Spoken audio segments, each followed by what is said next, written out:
izateko. Erruki jauna, Kristo erruki, erruki jauna, erruki dakigula jainko guzti zaltsua, eta gure bekatuak barkaturik eraman gaitzala betiko bizitzara. Aintza zeruetan jangoiko hori, eta bakea horrean, haren gogo gizonei, hain argietan zaitugulako, gorazu, edeikatu bazu, gorestuen zuri, hauspe zadur, eskanak zuri, jainko jauna zeruko errege, jangoiko aita guztia duna, jauna seme bakar Jesu Kristo, jainko jauna, jainkoaren ditor, aitaren seme. Zuk entzen dezu munduko bekatua, erruki jauna. Zuk entzen dezu munduko bekatua, entzun gure bila. Aitaren eskuinaldean jarri izaudezu, erruki jauna. Zu bakarrik santua, zu bakarrik jauna, zu bakarrik goikoa Jesu Kristo, Espiritu Santuarekin, jainko aitaren apitan. Amen. Egin dezatu motoituz. Jainko hau guztidun beti erekoa, Pasko misterioa guk 50 ospatzea nahi izan duzu. Egizu, doaiz zerutarrak den ditzala, banatutako herriak eta hizkuntza ezberdinetakoak egin ditzala bat zure izenaren aitormenean. Zure seme Jesu Kristo gure jaunaren bitartez zurekin eta Espiritu Santuarekin batean, jainko eta errege bizi baita, gizaldi eta gizaldietan. Amen.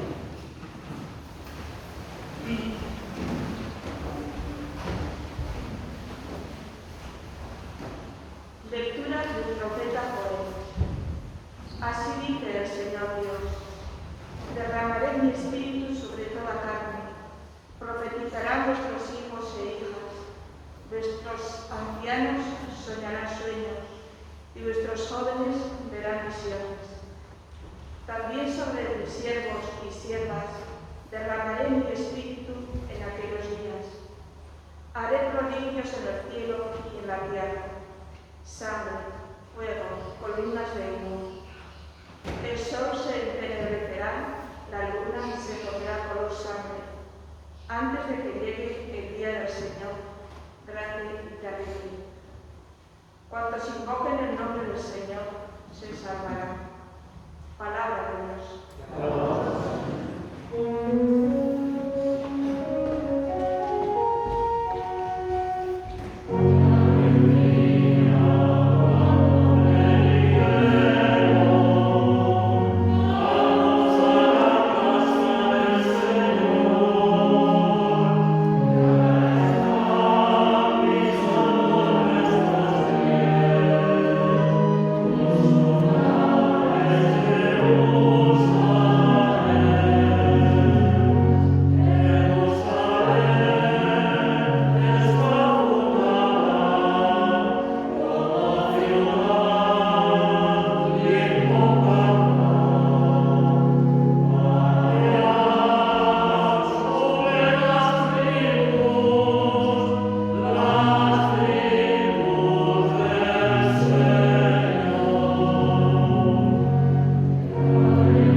porque nosotros no sabemos pedir lo que nos conviene,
dirudienean, Jesusek zutik onela ordu egin zuen. Egarri dena, etorri gana, nigan sinisten duenak edan bezan. Liburu santuak dioen bezala, haren sabeletik ur bizizko ibaiak jarioko dira. Berarengan sinismen dutenek hartuko zuten espirituagatik esan zuen hori. Espiritua ez zen oraindik emana izan. Jesus ez baitzen oraindik goretsia izan. Jaunak esana.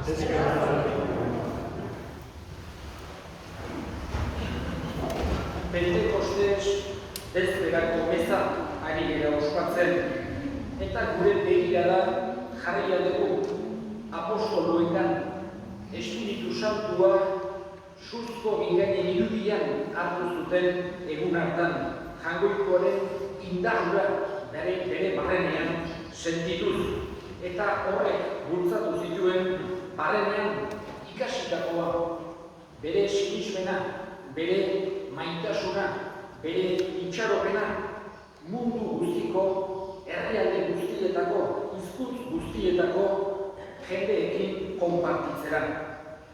En este contexto de Pentecostés, en que celebramos la venida del Espíritu Santo a fortalecer a aquellos apóstoles que estaban con una fe profunda, pero asustados, sin fuerzas, y que eso les movió a llevar la buena noticia de Jesús a todas las gentes, a todos los pueblos, a todos los lugares. Estamos celebrando esta misa de una forma especial por José Luis, teniendo en cuenta en este día de hoy nuestra fe y pidiendo al Señor por él.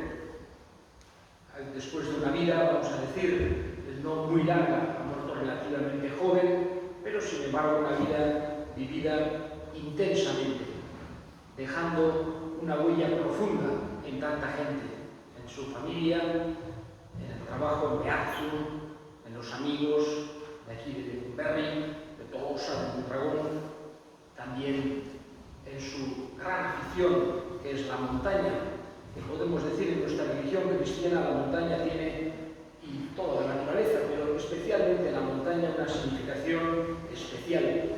Era el lugar preferido por Jesús para ir a rezar. Era el lugar donde Jesús encontraba esa tranquilidad del alma para rezar profundamente, para tener ese trato profundo con su Padre, con Dios Padre.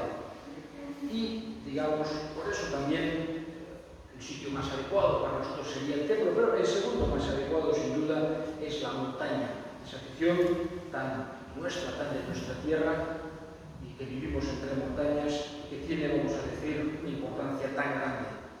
Hoy, especialmente, le recordamos, por un lado, siempre cuando recordamos a nuestros difuntos, lo primero que tenemos que recordar es un agradecimiento a todo lo que de ellos hemos recibido. Mantener el recuerdo en nuestro corazón de los difuntos es algo valiosísimo. Todos los recuerdos que cada persona ha tenido con ellos, guardar vivos en nuestro corazón. Y para nosotros creyentes, rezar a Dios por su alma es también una forma de relacionarnos con ellos. Es una idea que aparece incluso en el credo que se llama la comunión de los santos, de forma que nuestra relación con nuestros difuntos después de la muerte cambia. No es como quisiéramos, no podemos tener ese trato directo, ocasional, pero sí que podemos tener otro tipo de trato. Por eso se dice que nuestra relación se transforma, no se termina. Y eso es lo que también hoy estamos teniendo en cuenta. Sabiendo que, como nos ha enseñado Jesús, Dios es bueno y misericordioso. Nos quiere como un padre quiere a sus hijos. Nos conoce como un pastor bueno, conoce y quiere a sus ovejas. Es un Dios cercano, que su voluntad es la felicidad eterna de todos nosotros, que estemos junto a Él. Y eso es lo que le pedimos para nuestro hermano José Luis en este día de hoy, que lo tenga allá, junto a Él, por toda la eternidad. Se suele muchas veces comparar la vida eterna, la vida del cielo, con un banquete que no tiene fin. El que amaba tanto comer, tertulias con los amigos, etc., tenemos que pedirle al Señor que esté en ese banquete que no tiene fin, que antes o después, no sabemos cuándo, el día ni la hora, pero todos nos juntaremos también allá. Le pedimos a ese Dios bueno que nos ha hecho, que nos quiere, que acoja a su Hijo allí, en aquel cielo, y desde allí Él pueda seguir ayudándonos, intercediendo por nosotros.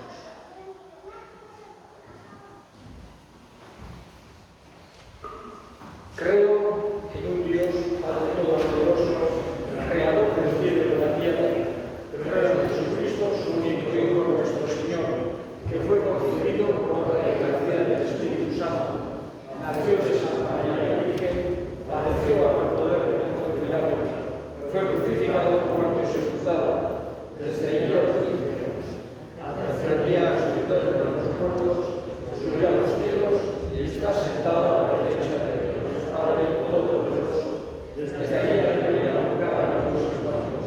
Creo en el Espíritu Santo, la Santa Iglesia Católica, la comunión de los santos, el perdón de los pecados, la resurrección de la carne y la vida eterna. Amén. Elevemos ahora nuestras súplicas al Señor. Le pedimos al Señor por todos aquellos que sufren de una manera especial en nuestros tiempos, para que encuentren el consuelo, la fuerza en el Espíritu Santo. Roguemos al Señor. Pedimos también por nuestro hermano José Luis, para que Dios lo tenga en su gloria, para que desde allí interceda por nosotros. Roguemos al Señor. Escucha, Padre, la oración que te dirigimos por Cristo nuestro Señor. Amén. Maria.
Isurrezazu jauna, zure espirituaren berenkapena gure eskaintza duen gainera, zure eliza maitasunez beterik, mundu guztiarentzat salbamenaren egiazko ezaugarri argi izan dadin.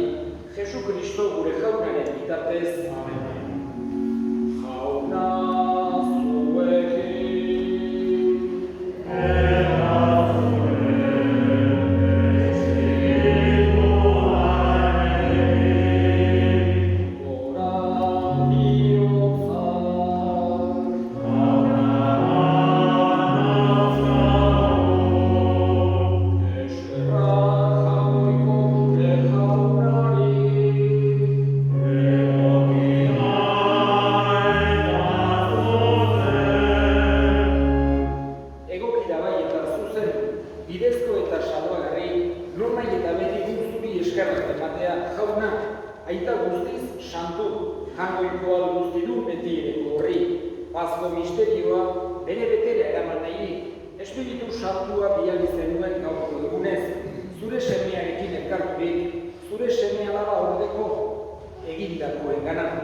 Espiritu hori izan zuen elizak bere harima sortze egunetik.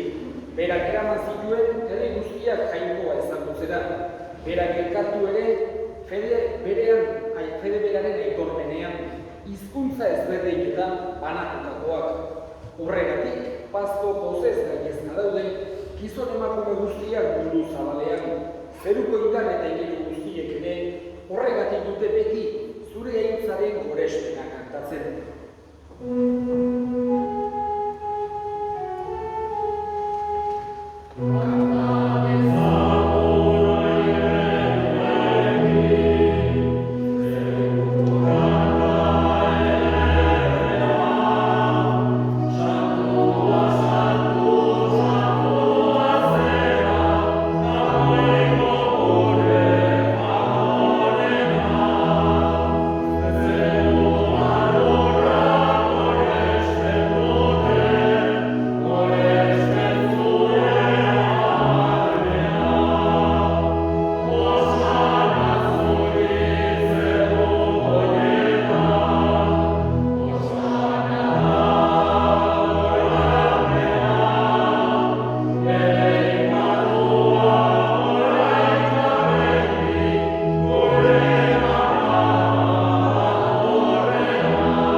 Era berean afalondoak kalizaturik, berriz ere eskerrak emanez, bere ikaslei eman zien esanez, hartzazue eta edan guztio kontatik, hau nere odolaren kalizarata, itun berri eta betiko horren odola, zuentzat eta askorentzat, pekatuak barkatzeko isuriko dena, egizue hau nere horregarri.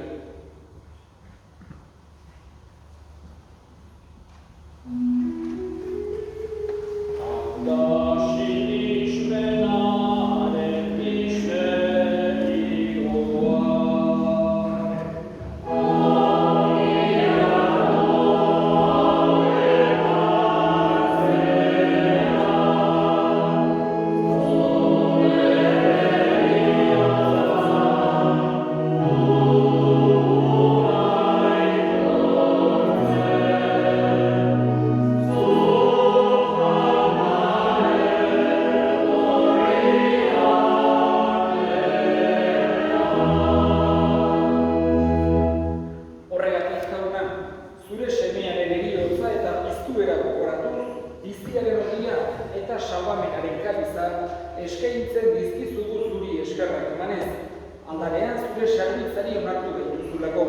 Eta apalik eskatzen dizugu Kristoren gorputza eta odol hartzen ditugunok Espiritu Santuak bat egin gaitzala. Izango goan jaura mundu guztiak zabaturik dagoen zure eliza. Eramazu maitasun osora Frantzisko gure ita santuarekin, Frantzisko gure hartzaiarekin eta izkizon guztiekin batean. Era berean izango goan jaura pizteko itxaropenean joan diren gure senideak, Jose Luis eta hildako guztiak ere, harritzazu zure aurpegiaren argitan. Errukizak ezkiku arren, guk guztiok betiko bizia iritsi dezagun. Jainkoaren Ama Maria Birjinako atsuarekin, haren senar Jose Santuarekin, apostolu santu egin eta gizaldi guztietan zure adiskide izan diren santuekin. Haiekin batean gure zeitzagun Jesu Kristo zure semearen bitartez. Honen bitartez, honekin eta honengan, zuria eta jakoiko guztitun horri, Espiritu Santuarekin batean, ospeta aintza guztia, gizaldi eta gizaldi guztietan.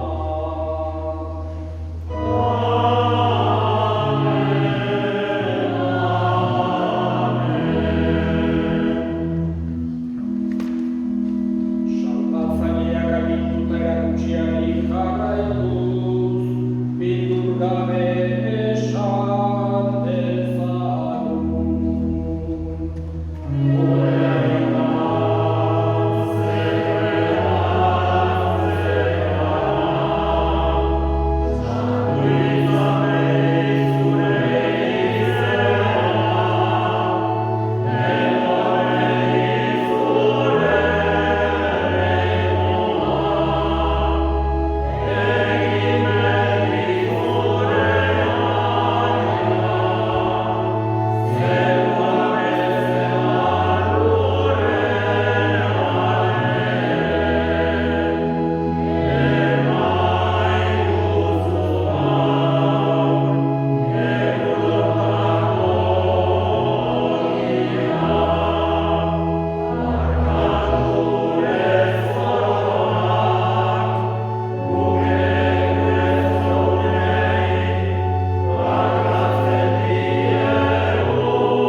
Atera gaitzazu jauna, gaitz guztietatik, emaiguzu pakea gure helburuotan, zure errukiari eskertekakotik garbi bizi daitezen eta estuadietan sendo.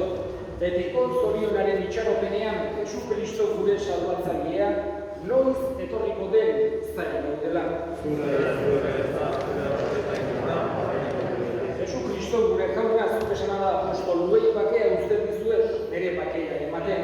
Begira zure elizaren sinismenari eta ez, gure pekatuei, eta zure gogoa den bezala, emaiozu elizari bakea eman batasuna, errege bizi baizera, gizaldi eta gizaldietan, jaunaren bakea beti zuekin. Eta eskurik eman gabe, emaiozu den bakea elkarra.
Josuak jaunaren naira deituak.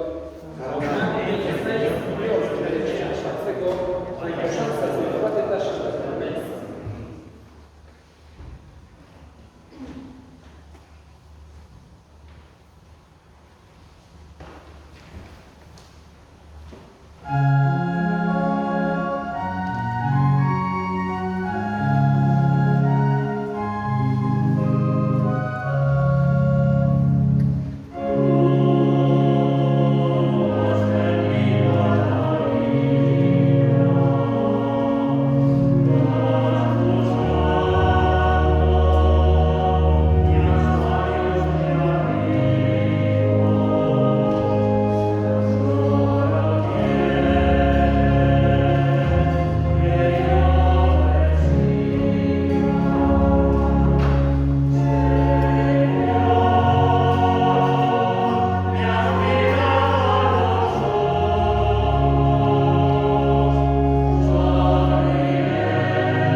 eta bere horienez, bere lagunen izane izenean idaztako eskutitz hau irakurri ditu. Voy a leer una carta en recuerdo y agradecimiento a José Luis, la leo presentando a todas y todos sus amigos mensajes.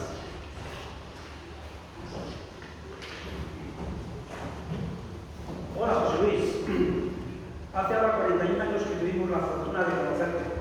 Fue en una salida al monte en la Semana Santa de 1980, en Pirineos, en el circo de Aísa. Desde entonces y hasta ahora, nuestra pasión por la montaña ha sido la semilla sobre la que hemos ido creciendo en nuestra amistad. Monte a monte, viaje a viaje, fiesta a fiesta, sobremesa a sobremesa, hemos ido atando fuertes lazos imposibles de deshacer. Y el principal artífice de esta maravilla ha sido tú, José Luis. Tú con tu culto a la amistad, tú con tu honestidad, tú con tu sentido de responsabilidad, tú con tu sano humor, con tu sabiduría, tú con tanta generosidad. Y aquí tienes, José Luis, tu legado, esta gran familia Mendizábal a la que tanto tiempo y amor has dedicado. Que sepas, José Luis, que, aunque de otra forma, estás y estarás siempre entre nosotros, en cada momento y en cada lugar. Seguiremos recorriéndonos en Alagón, en Eneriz, en Lecumberri, en Apal. Seguiremos recorriendo los montes de Euskal Herria, de Pirineos y de Alpes que tanto admiras. Seguiremos celebrando cumpleaños, festejando los Sanfermines en Iruña y en Auteris en Tolosa. Saborearemos los espárragos en Aparni, los mariscos en Getaria y la caza en el Baztán. Y en las sobremesas, como a ti te gusta, charlaremos, debatiremos, cantaremos, recordaremos los tiempos vividos y soñaremos con tiempos que vendrán. Gracias, José Luis, por habernos dado tanta felicidad. Un abrazo.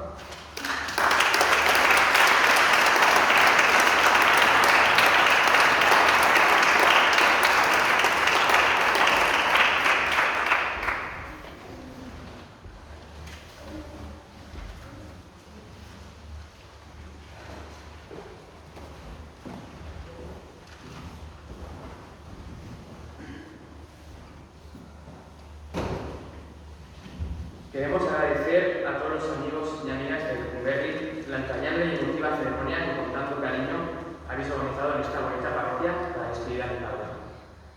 También agradeceros a todos los que nos acompañáis, familia, amigos, compañeros de trabajo y de una manera especial a los amigos provinciales de Arrasate y Tolosa que hoy os habéis pasado hasta Lecumberri.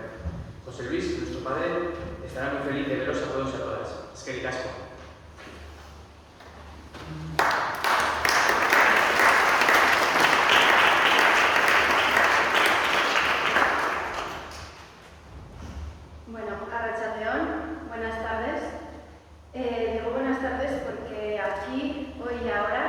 Estamos reunidos todos aquellos con los que mi amistad, con su honestidad, bondad, rigurosidad, empatía y humor, ha convivido a lo largo de su vida.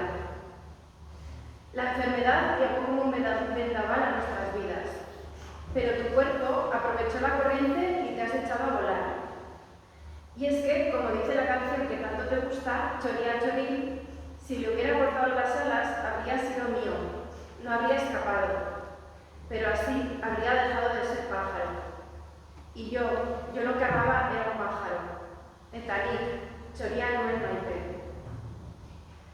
Los que queriéndote nos quedamos aquí, te recordaremos cada día. Nuestros ojos albergarán tu mirada, nuestra boca tus palabras y consejos, nuestros oídos tu voz y escucha, nuestros brazos y manos serán tus abrazos y caricias. Te imaginaremos y visualizaremos en ese paraíso soñado donde se escala sin cuerdas y se lee sin límite, donde las sobremesas son eternas y las conversaciones comunican almas, donde las risas y el bienestar son continuos. Eskerrik asko, Aita, beti gurekin.